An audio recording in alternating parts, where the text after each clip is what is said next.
ठेठपुर की सबसे बड़ी खासियत थी, यहाँ छोटी बात भी पंचायत तक जाती थी।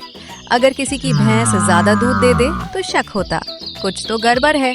अगर कोई चुप रहे तो अफवाह उड़ती, जरूर राज छुपा रहा है। इसी गांव में एक दिन ऐसी घटना हुई जिसने पूरे ठेठपुर को हंसाया भी और सोचने पर मजबूर भी कर दिया। चौपाल पर लोग बैठे थे, कोई बीड़ी सुलगा रहा था, कोई मूछ ऐंठ रहा था और कोई बिना वजह सिर हिला रहा था। तभी हरखू चाचा बोले, रामदीन, आज तू बहुत सीधा चल रहा है। पूरा गांव चुप। रामदीन घबरा गया। सीधा चलना यहाँ शक की बात थी। रामदीन उस दिन पहली बार समझा कि इस गांव में सही होना भी जोखिम भरा है। वो घर लौटा और पहली बार खुद से सवाल किया, क्या मैं सच में गलत हूँ या बस सबको गलत लग रहा हूँ?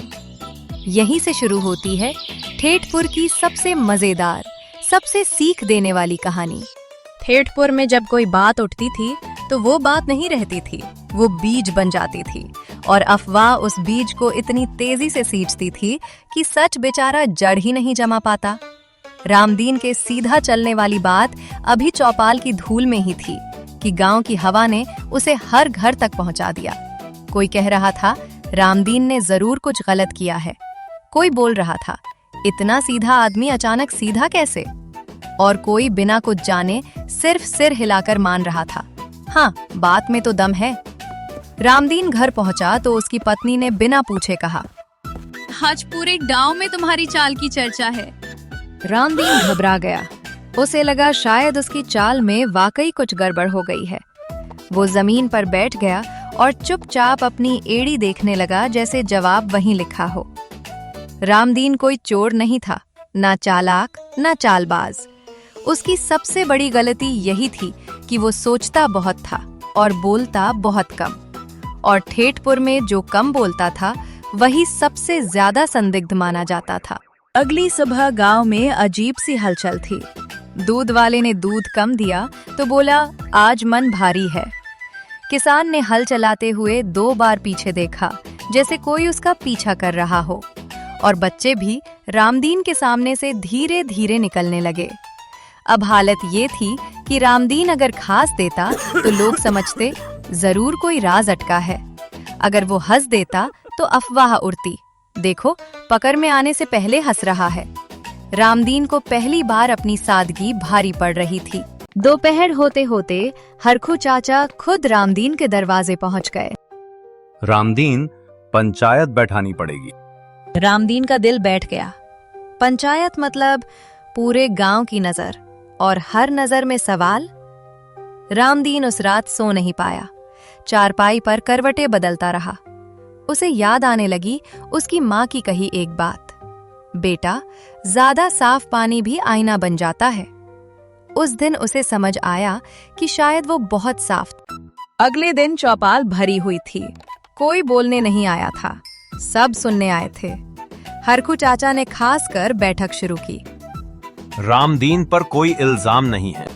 पूरा गांव आगे झुक गया, पर शक जरूर है। अब ये ठेठपुर था, यहाँ शक ही काफी था। किसी ने कहा, वो सीधा क्यों चला? किसी ने जोड़ा, उसकी आंखें भी ज्यादा शांत थीं। एक बूढ़े ने तो यहाँ तक कहा, जो आदमी ज्यादा ठीक लगे वही ठीक नहीं होता। रामदीन खड़ा था, पर उसकी आवाज उसके अंदर बैठी थी। रामदीन सोच रहा था, अगर मैं बोलूं तो लोग कहेंगे सफाई दे रहा है, अगर चुप रहूं तो कहेंगे गुनहगार है। वह पहली बार समझ रहा था कि सच अकेला पड़ जाए तो शोर से हार जाता है। हरखू चाचा ने फैसला सुनाया, रामदीन, तू 3 दिन तक गांव में कोई काम नहीं करेगा और सबकी नजर में रहेगा। ये सजा नहीं थी, ये तमाशा था। रामदीन घर लौटा, पर रास्ता पहले जैसा नहीं लगा। वही मिट्टी, वही पेड़, पर नजरें बदली हुई थीं। उस दिन उसने समझा कि गांव सिर्फ घरों से नहीं बनता, भरोसे से बनता है। रात को रामदीन बाहर बैठा आसमान देख रहा था। तारों के बीच उसे अपना जवाब नहीं मिला, पर एक सवाल जरूर मिला, अगर एक अफवाह इतनी दूर जा सकती है तो सच क्यों नहीं? यहीं से कहानी और गहरी होने वाली थी। दोपहर में गांव के बच्चे गली में खेल रहे थे। उनमें से एक छोटा लड़का रामदीन के पास आया और बोला, काका, आप बुरे हो क्या? रामदीन चुप रहा। अगर आप बुरे हो तो आपकी आंखें रो क्यों रही हैं?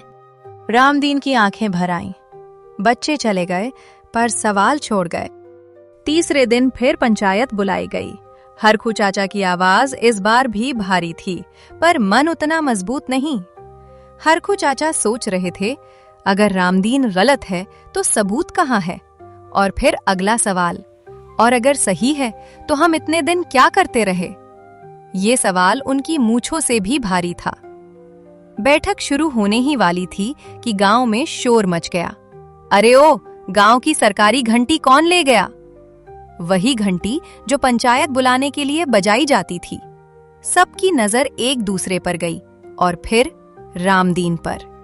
बिना सोचे, बिना पूछे, बिना सबूत, शक फिर उसी जगह लौटा। रामदीन ने कुछ नहीं कहा। उसकी चुप्पी अब पत्थर जैसी हो चुकी थी। थोड़ी देर बाद एक और बच्चा दौड़ता हुआ आया। चाचा, घंटी तो तालाब के पास पड़ी है। पूरा गांव चुप।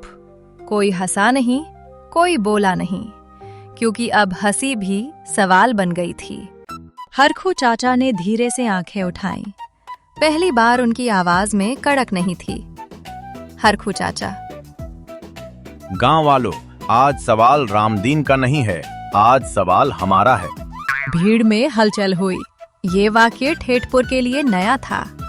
हरखू चाचा याद कर रहे थे, कितनी बार उन्होंने बिना सोचे फैसले सुना दिए, कितनी बार सबूत से पहले सहमति को चुना, और आज उन्हीं फैसलों का वजन उनकी पीठ पर था। हरखू चाचा याद कर रहे थे, कितनी बार उन्होंने बिना सोचे फैसले सुना दिए, कितनी बार सबूत से पहले सहमति को चुना, और आज उन्हीं फैसलों का वजन उनकी पीठ पर था। ठेठपुर ने ये नहीं सीखा कि गलती कैसे पकड़ी जाए, बल्कि ये सीखा कि शक सस्ता होता है पर भरोसा महंगा, और वही गांव को बचाता है।